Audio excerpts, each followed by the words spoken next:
time to give the people what they want. It's Jalen and Jacoby. He is Jalen Anthony Rose.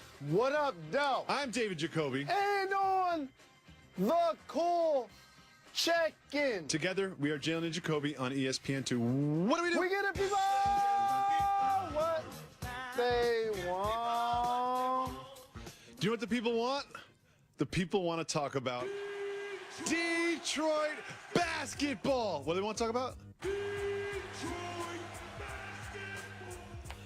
The Pistons went into Boston and delivered a statement win over the Celtics. Jalen, I know you've been begging to talk about the Pistons for so long, but not until they beat the team with the best record in the league, fueled by Andre Drummond. But look at what they have done so far. They've got, 9th in offensive rating, 14th in defensive rating, great rebounding. They're 3rd in three-point percentage.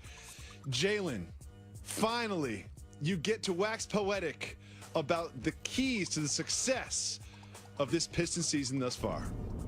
See, here's the thing. You might see me on television like, he's rocking Cartiers, he's rocking Gazelles, he's rocking Gucci's. Because these are the things growing up in the city of Detroit I always dreamed about doing. You also now dreamed about the Pistons being good. I have the opportunity to do so. The same with my Detroit Pistons. There are times where we have the bad boy era. Then we had the Mr. Big Shot and Rip Hamilton and Rashid and Ben Wallace era. Now it's the stand by me. Yes, give it to me. Oh, stand by me. I've been trying to tell people he's a top-tier coach in the NBA. I saw what he did in Miami, though they went on to win the championship with Pat Riley. I saw what he did in Orlando, and I'm watching right in front of my very eyes the transformation of my Detroit basketball Pistons. And the thing that I appreciate is when the team embodies a style of play that the city relates to. Oh, okay. And that's what has happened here. Yes, we have high-paid, maximum salary guys like Reggie Jackson and Andre Drummond. But the blue-collar fiber of the squad is what makes us tick. In particular, the improvement of Andre Drummond. We'll get to the free throw shooting. He always was able to get buckets, turn over both shoulders, catch lobs. He was always able to get rebounds. Andre Drummond is getting over a block a game. Yep. And over 15 boards. The last person to put up those type of numbers was in the late 70s. Okay? In those two categories. Avery Bradley comes to mind as someone who represents the blue-collar essence of Detroit Rock City. When he played in Boston, what did I tell you about Avery Bradley? Kyrie Irving, it was like, oh no. Did you see the game? I watched every second of the game. Avery Bradley was like, Kyrie, I've got you tonight. I've got you tonight. Kyrie did not look good last night, and a lot of it had to do because Avery Bradley did not allow him to look good last night. And the reason why he's one of my crazy glue guys, and I say that affectionately, when you look at that gentleman, he looked like a boxer. He walk in, face all swole up. He not smiling, but he fighting through every screen. He's competing on every place, making an open three. Those type of guys make a guy like Tobias Harris like, wait a minute, y'all move Morris out of the way? I get minutes at the 3. I get minutes at the 4. Tobias Harris is flourishing. 30s. Tobias Harris is flourishing this year. No question about it. But I'm already putting it on wax. The Pistons get 2 All-Stars this year. Andre Drummond and Tobias Harris. That's how well this squad is playing so far. Well, one of the things that has improved so much about Andre Drummond's games is his free throw shooting.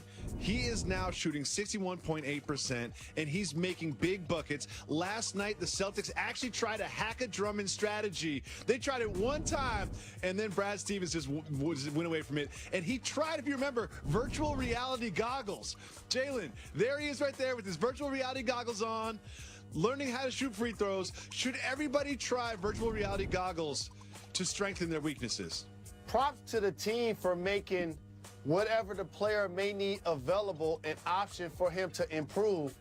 But the most props go to JRLA supporter, and big shout to his mom, who's terrific as well. Andre Drummond who had the worst free throw percentage of any player in the history of the NBA. He was so good from the line last. I think he was 6 for 8, and he's going like this every time he made one. I was so happy for him. And now all of a sudden, he's making free throws in the clutch. This gives credence to my argument. Lastly, before we finish talking about this squad, this is why you should not eliminate the ability of players to foul poor free throw shooters. If guys want to get on the free throw line and make the only uncontested shot from 15 feet where no one is moving, that's the same length that it is in elementary, middle school, high school, and college, Andre Drummond is a perfect example of that improvement. You know Robertson and you know DeAndre Jordan just went and bought some virtual reality goggles. They don't even know if they're just playing video games in them, but they definitely have some virtual reality goggles on the bench for the Clippers, DeAndre Jordan right now. There's bad news for the Clippers, though. Last night, as they're playing the Lakers in a little crosstown, quote-unquote, rivalry, there was this play, little scrum for a loose ball. Austin Rivers gets kind of pushed into Blake Griffin's knee. It bends awkwardly. Griffin was down. He was cursing. He was screaming. It looked awful. He actually stayed in the game for one possession and walked off, as you see, under his own power. But the news isn't great. He has a strained MCL in his left leg, and the Woj dropped the report that he'll be out for 2 months. What does this mean for the future of the Clippers? The unfortunate thing for the Clippers is this season seems to be one of cursed variety to the point where now they're going to continue to break down their roster. And I think in doing so, it's going to start with DeAndre Jordan, who becomes a free agent after this year. Blake, who's put up great regular season numbers, seems to be hurt at the most inopportune times, whether regular season or postseason. In this case, it was friendly fire in theory, his own teammate falling into his leg, kind of like Zaza Pachulia did last season with Kevin Durant. Yep. And so based on that, now you're going to see the face of the Clippers look a lot different in uniform. Unfortunately, you may also see the coaching staff look a lot different. And as I see a shakeup that has happened in Memphis, I'm going to tell you something.